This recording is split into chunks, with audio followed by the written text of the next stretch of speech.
penerapannya gimana? Saya bingung ya kalau ada orang yang dugaan, menuduh segala macam. Tapi bagus pertanyaannya.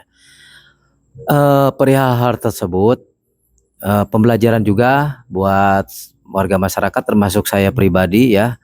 Jadi harus bisa membedakan mana judgment, mana statement, dan mana question. Nah, itu kan sering dibahas. Kalau konjungsi kata pertanyaan ya pertanyaan, nggak bisa dirubah. Itu yang pertama ya. Terus yang selanjutnya saya juga kemarin meminta maaf kepada Mbak Novi secara pribadi, tapi kalau memang secara tim pembela Agus ternyata terbukti pelaporan itu kita laporkan kepada pihak yang berwajib terkait pasal 369. Nah, yang saya mau tegaskan di sini adalah ketika seseorang melakukan kesalahan atau tidak melakukan kesalahan yang berdampak orang itu tersinggung, nggak ada salahnya kok. Kita meminta maaf, nggak ada salahnya. Itu pun menjadi pertimbangan hukum, pertimbangan etika sosial di kemudian hari. Kalau salah ya minta maaf. Saya minta maaf kalau memang tersinggung ya. Nah, tapi harus bisa membedakan di saat pemikiran yang lagi kacau, kehilangan nalar baik, ketika lihat klien kita yang makin terpuruk kan gitu. Tentunya juga harus berimbang. Orang marah itu biasa kalau membela kliennya ya. Bahkan kalau saya lihat orang marah itu, saya kasihan karena orang ini butuh keadilan kan begitu. Harus membedakan begini. Perasa yang disampaikan itu perlu nggak saya? Contoh begini, saya punya barang bukti lagi nih.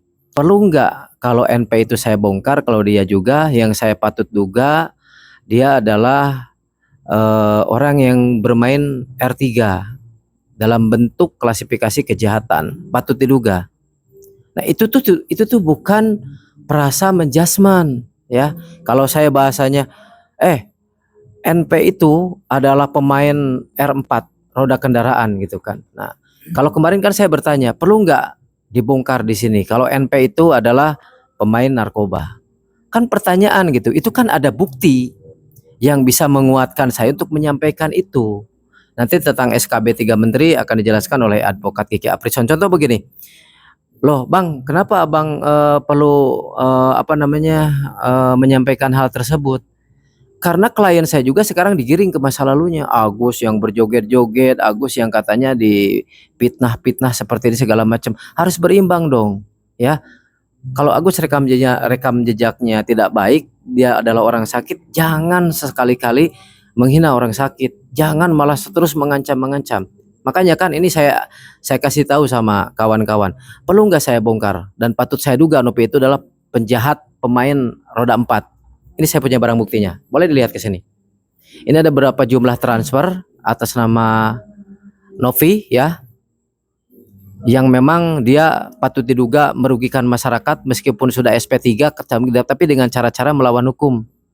Coba didekatkan. Saya dekatkan dengan kamera dan ini saya dapat kiriman dari seseorang yang merasa tertipu ya dengan satu unit mobil yang katanya nggak tahu dia didonasikan atau disumbangkan, tapi ini adalah fakta bahwa masyarakat Indonesia ini dirugikan. Bahwa STNK dan ini STNK asli mobil Alphard sama kuncinya masih di tempat saya, masih dipegang yang punya.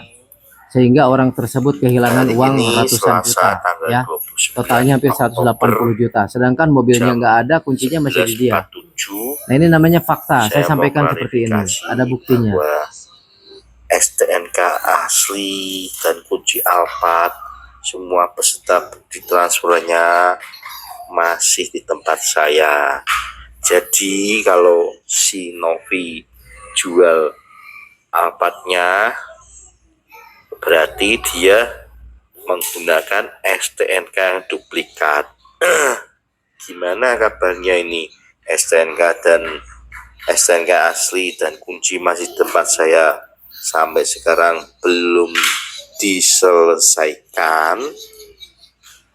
Terima kasih teman-teman. Begitu ya. Jadi ini adalah salah satu bukti petunjuk ya. Kami itu perlu nggak? Nah, ini saya kalau memang terpaksa harus kayak kemarin saya bongkar, ya saya bongkar kan gitu. Betul nggak? Kan ini kejahatan. Kasihan loh warga negara Republik Indonesia yang tidak tahu apa-apa digadaikan. Ini barang bukti STNK asli sama itunya ada dia. Jangan sampai Bang Erdelo kok merempet ke sana, menyerempet ke sini segala macam. Ini masalah udah blunder kemana-mana. Kalau nggak begini, ayo dari awal, ayo kita bertabayun, kita bertemu, kita selesaikan. Tapi kan nggak sampai ke situ. Ini masih banyak bang. Nih, ini ini donasi yang belum diserahkan. Tuh, dari laporan-laporan adminnya yang terdahulu, ya, donasi yang belum diserahkan kepada pendonatur, ya. Terus ini ada informasi paspor, KTP, aduh, saya sampai orang-orang yang saking ingin saya menegakkan keadilan ini, sampai orang melaporkan ke saya, inisial NP itu punya KTP ganda dan saya punya dokumennya, termasuk paspor yang tidak sesuai dengan KTP-nya. Ya, perlu nggak dibongkar? Nggak dibongkar, jangan lah. Yang tadi bongkar satu aja. Kalau saya bertanya kan dari kemarin, perlu nggak saya bongkar? Nah, ini kan saya bongkar tentang yang berita viral tentang itu. Itu tidak masuk dalam frasa KBBI perbuatan melawan hukum pencemaran nama baik, ya. Mungkin akan dijelaskan sama rekan sejawat saya tentang apa yang dimaksud dengan Undang-Undang ITE pencemaran nama baik, mana statement, mana question, and mana judgment. Silakan, saudaraku. Terima kasih saudaraku, rekan advokat Bang Erdelo dan Bang Baringin. Jadi begini saudaraku, kita membahas terkait frasa yang dikatakan oleh Bang RD ini menurut netizen ya, menurut netizen itu katanya pencemaran nama baik lah atau gimana lah gitu. Tapi kita sebagai advokat dan orang hukum kita harus menegakkan dasar dari undang-undang gitu. Jadi di ada disclaimer atau pengesampingan tertentu di SKB 3 Menteri di mana itu sudah ditandatangani oleh kepolisian, jaksa dan juga Menkominfo. Jadi di pasal tersebut apabila hal tersebut menyangkut penilaian, menyangkut pendapat dan menyangkut satu fakta ya, itu tidak bisa dikatakan satu pencemaran nama baik gitu.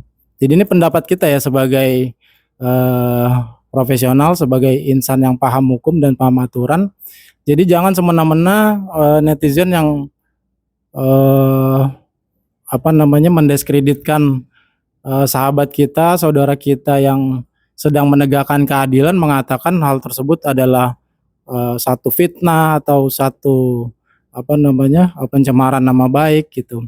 Dan kita berkaca kepada jurisprudensi yang kemarin terakhir sudah diputuskan oleh PN Jakarta Timur itu terkait kasus yang masih hangat kemarin ini kan, Haris Azhar dan Fathia, itu sudah diputuskan ya kan dengan Menko Marves, itu putusannya bebas, bukan dikatakan satu pencemaran nama baik gitu. Jadi nanti sedikit-sedikit kita berkomentar atau kita berpendapat, oh ini pencemaran nama baik, oh bukan gitu ya.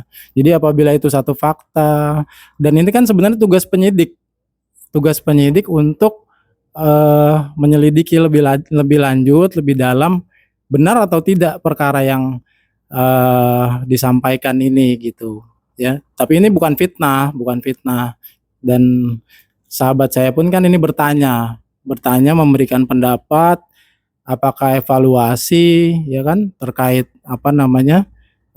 saudari NP ini.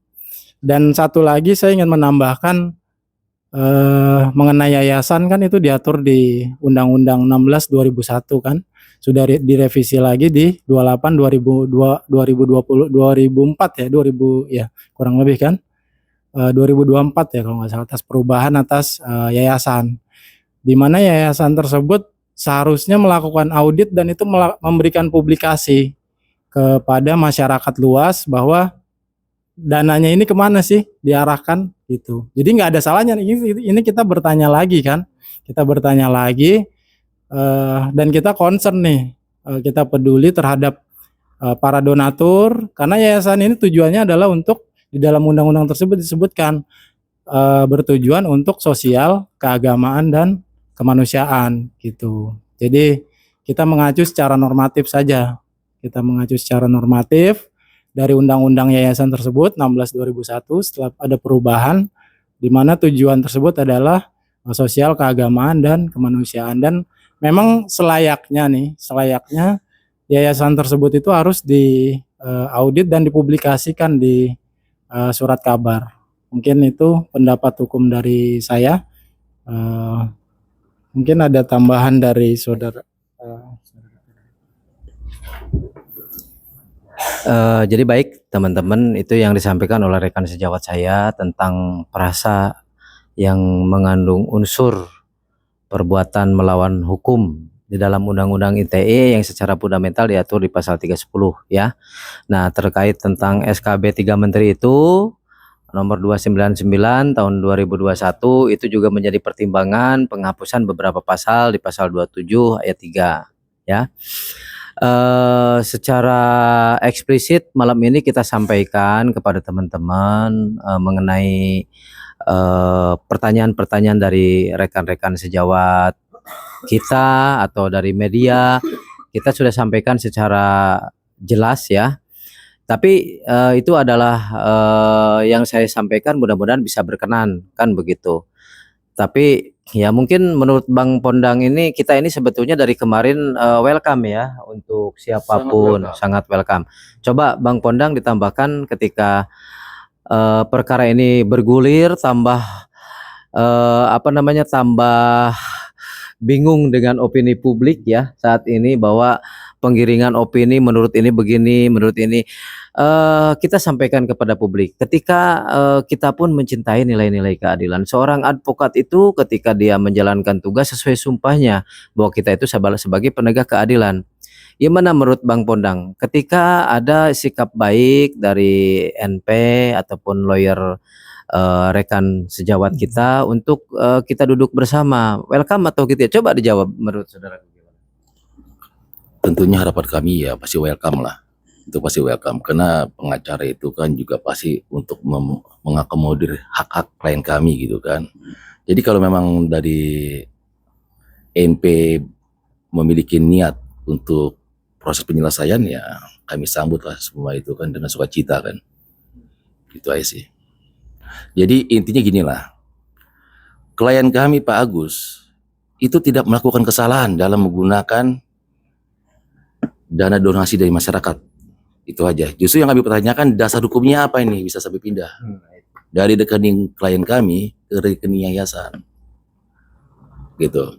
Kalau Bapak tadi bilang boleh gak pendonasi meminta rincian? Boleh, dalam bentuk jika dana masyarakat masuk ke rekening yayasan untuk kepentingan masyarakat banyak. Tujuannya apa? Untuk melindungi hak dari penerima di masyarakat. Bahwa itu sudah diterima gak? Pertanyaannya, donasi Pak Agus masuk ke rekening Pak Agus sudah diterima kan? Itu dia. Jadi simaklah.